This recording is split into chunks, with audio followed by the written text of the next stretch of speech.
के दुर्लभ जैव विविधता वाले अनमोल जंगल 6 दिनों से झुलस रहे हैं। दुनिया के 8 जैव विविधता हॉटस्पॉट में से एक गोवा की अनमोल धरोहर जंगल लगातार 6 दिनों से सुलग रहा है। मिट रहा गोवा के जंगलों का वजूद। खतरे में यह अनमोल धरोहर पश्चिमी घाट का यह विशाल क्षेत्र राज्य के इतिहास में अब तक की सबसे भीषण आग की लपटों में तबाह हो रहा है। अधिकारियों और अग्निशामकों को फिलहाल अभी कोई राहत दिखाई नहीं दे रही है। दूर दराज के स्थानों और खड़ी चढ़ाई के कारण जंगल की आग बुझाने में सोमवार तक का समय लग सकता है। दिल्ली शराब नीति मामले में गिरफ्तार सिसोदिया को ईडी आज कोर्ट में करेगी पेश।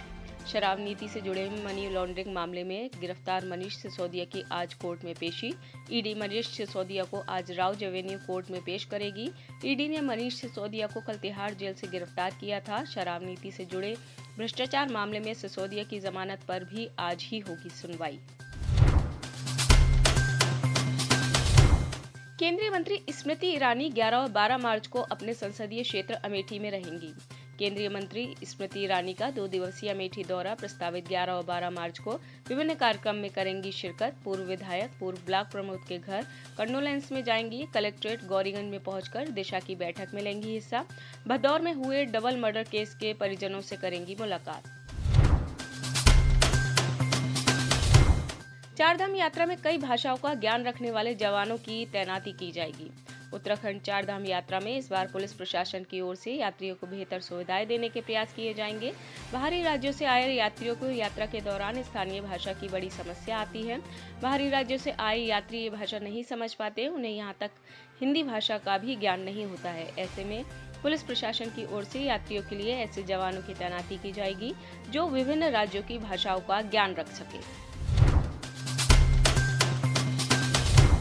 नागालैंड में बिना अनुमति बीजेपी को समर्थन देने पर ललन सिंह नाराज। जेडीयू के राष्ट्रीय अध्यक्ष ललन सिंह ने कहा कि हम लोगों की सहमति के बिना नागालैंड के प्रदेश अध्यक्ष और जीते हुए विधायक ने अपना समर्थन बीजेपी को दिया है, जो घोर अनुशासनहीनता है। इस पर पूरे संगठन को ही बर्खास्त कर दिया गया है।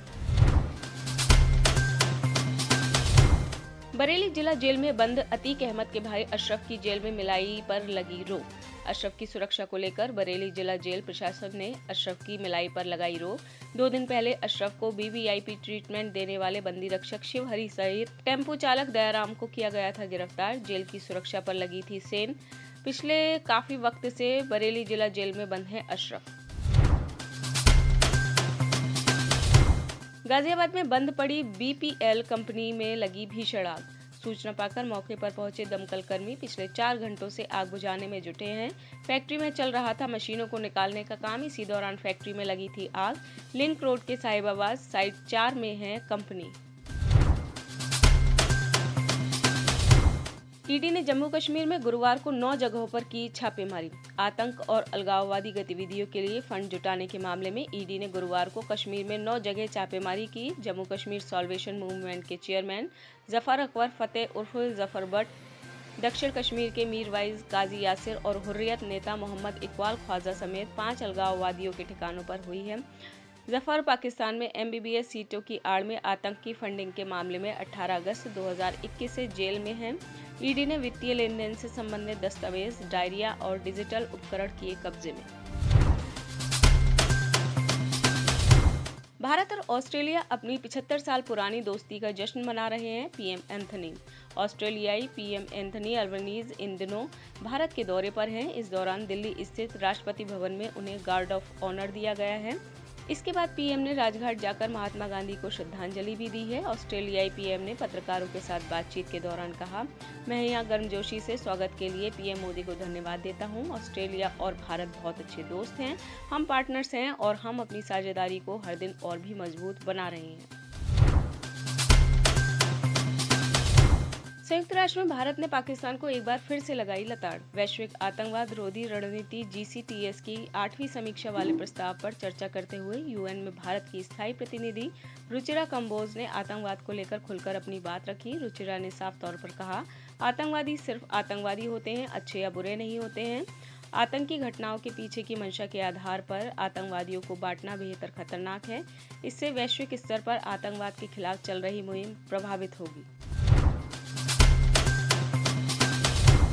बाबा राम रहीम के खिलाफ धार्मिक भावनाएं भड़काने का दर्ज हुआ केस।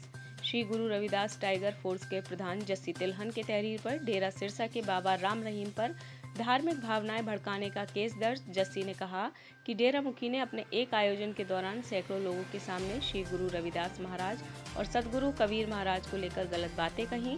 जस्सी ने शिकायत में कहा कि डेरा मुखी के इस बयान से उनकी धार्मिक भावनाएं आहत हुई हैं।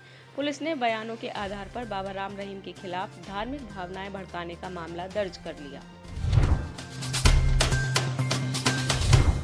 उत्तराखंड बिजली संकट मार्च तक टला। फिलहाल मार्च तक टला बिजली संकट। 72 लाख यूनिट बिजली राज्य को दी। केंद्र सरकार ने अपने गैर आवंटित कोटे से दी। बिजली संकट को देखते हुए बिजली की मांग की। 400 मेगावाट 96 लाख यूनिट बिजली की मांग की।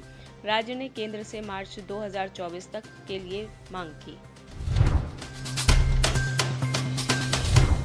भारतीय किसान यूनियन की आज होगी महापंचायत। आज कमिश्नरी वार्ड में भारतीय किसान यूनियन की विशाल महापंचायत का आयोजन। 3 सीईओ, 10 थानेदार, 350 पुलिसकर्मी तैनात किए गए। कमिश्नरी चौक के सभी रास्तों का किया गया डायवर्जन। राकेश टिकैत समेत सभी बड़े नेता मेरठ आएंगे। हजारों की तादाद में आज मेरठ में जुटेंगे किसान। नॉन रिलीजियस सिटीजन्स ने केरल हाईकोर्ट में खतना को लेकर दाखिल की याचिका। मुस्लिम धर्म में बच्चों के सुन्नत की प्रथा को अवैध करार देने की मांग को लेकर नॉन रिलीजियस सिटीजन्स ने केरल हाईकोर्ट में दाखिल की याचिका में खतना को क्रूर और अवैज्ञानिक प्रथा कहा गया है। याचिका में खतना को मानवाधिकारों और जीवन जीने के मौलिक अधिकार का उल्लंघन बताया गया। ब्रिटेन में बर्फीले तूफान का तांडव। बर्फ से ढके कई शहर। ब्रिटेन में बर्फीले तूफान आने से शहर बर्फ से ढक गए हैं। खतरनाक बर्फीले तूफान के कारण सड़कों पर कार चलाना हुआ मुश्किल।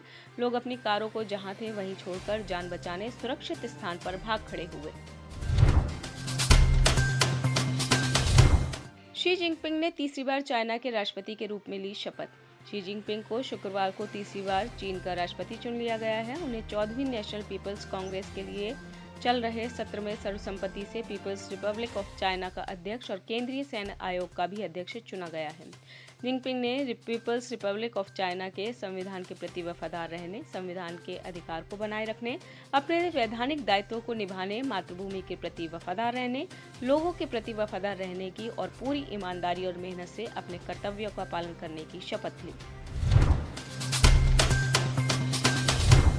रूस यूक्रेन युद्ध का कलेजा कपा देने वाला 12 सेकंड का वीडियो आया सामने। यूक्रेन रूस युद्ध में एक दूसरे के सैनिकों की हत्या के कई वीडियो सामने आ चुके हैं, परंतु हाल ही में कलेजा कपा देने वाला 12 सेकंड का एक वीडियो सामने आया है जिसको देखकर हर किसी की रूह कांप जाएगी। यूक्रेन के राष्ट्रपति व्लादिमीर जेलेंस्की ने अपने एक संबोधन में ग्लोरी टू यूक्रेन का नारा लगाते हुए तमाम यूक्रेनियों से हत्यारों का पता लगाने का वादा किया है। नाइजीरिया के लागोस में ट्रेन और बस की टक्कर में 6 लोगों की मौत। नाइजीरिया के लागोस में एक ट्रेन और यात्री बस से टकराने से 6 लोगों की मौत हो गई और दर्जनों घायल हो गए हैं। बस में सरकारी कर्मचारी सवार थे जो काम पर जा रहे थे। इसी दौरान वह इंटरसिटी ट्रेन से टकरा गई। नाइजीरिया के राष्ट्रीय आपातकालीन प्रबंधन एजेंसी के मुताबिक इस हादसे में अब तक 84 लोगों को रेस्क्यू किया गया है और इन्हें अस्पताल ले जाया गया है। इस घटना में 6 लोगों की मौत हो गई है। आप इस खबर के बारे में क्या सोचते हैं, हमें कमेंट सेक्शन में बताएं। साथ ही ब्रह्मास्त्र न्यूज़ को सब्सक्राइब और शेयर भी जरूर करें।